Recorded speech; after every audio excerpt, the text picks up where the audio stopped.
അപ്പോൾ ഞാനിന്ന് നിൽക്കുന്നത് ഒരു വലിയ ഫാം ലാൻഡിലാണ്. ഞാൻ കഴിഞ്ഞ ദിവസം ഒരു വീഡിയോ ചെയ്തിട്ടുണ്ടായിരുന്നു, തണ്ണിമത്തൻ തോട്ടം കാണിക്കുക, അതിൻ്റെ സ്റ്റെപ്സ് കാണിക്കുക എന്ന് പറഞ്ഞിട്ട്. ഇപ്പോൾ നമ്മൾ സെക്കൻഡ് സ്റ്റേജിലാണ്. ഇവിടെ നോക്കിയാൽ നിങ്ങൾക്ക് മനസ്സിലാവും, അത്രയും വലിയ സ്ഥലത്ത് മൊത്തം ഇവർ വിത്ത് പാകിയിരിക്കുകയാണ്. ആ പാറ്റേൺ തന്നെ നോക്കി ഭയങ്കര രസമാണ് കേട്ടോ കാണാൻ. അപ്പം ഞാനും ഭയങ്കര ക്യൂരിയസ് ആണ് ഇതിൻ്റെ റിസൾട്ട് എന്താണെന്ന് അറിയാൻ വേണ്ടിയിട്ട്. ഞാനീ പോകുന്ന വഴി മൊത്തം ലാൻഡാണ് കേട്ടോ, ഇതിൻ്റെ ഫാം ലാൻഡാണ്. ഇതെല്ലാവരും ഇവിടെ വർക്ക് ചെയ്തുകൊണ്ടിരിക്കുകയാണ്. ഞാനിങ്ങനെ ചില സമയത്തൊക്കെ ഇതുവഴിയൊക്കെ പാസ് ചെയ്ത് ഇങ്ങനെ പോകുമ്പോൾ ഈ ഫാം ലാൻഡിൻ്റെ സൈഡിൽ കൂടെയൊക്കെ പോകുമ്പോൾ വിചാരിക്കാറുണ്ട്, ഇതെപ്പോൾ തീരും.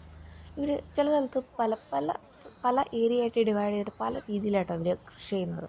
അപ്പോൾ ഭയങ്കര ഭയങ്കര എന്താ പറയുക, ഇതൊന്ന് എങ്ങനെയായിരിക്കും ഇതിൻ്റെ ഫൈനലിൽ കാണാൻ ഭയങ്കര ആകാംക്ഷയാണ്. അങ്ങനെ വലിയ പണിയൊന്നും ഇല്ലാണ്ട് വീഡിയോ എടുത്ത് നിന്നപ്പോഴാണ് ഈ ചേട്ടനെ കിട്ടിയത്. മൂപ്പരോടെ കാര്യമായിട്ട് എന്തൊക്കെ ചെയ്യുന്നുണ്ട്, വിത്ത് ഇടുകയാണോ എന്താണെന്നൊന്നും ഞാൻ ചോദിച്ചില്ല, ഭാഷ അറിയാത്തതുകൊണ്ട്. അങ്ങനെ അതൊക്കെ കണ്ട് ഞങ്ങൾ മെല്ലെ അവിടെ നിന്ന് തിരിച്ചു.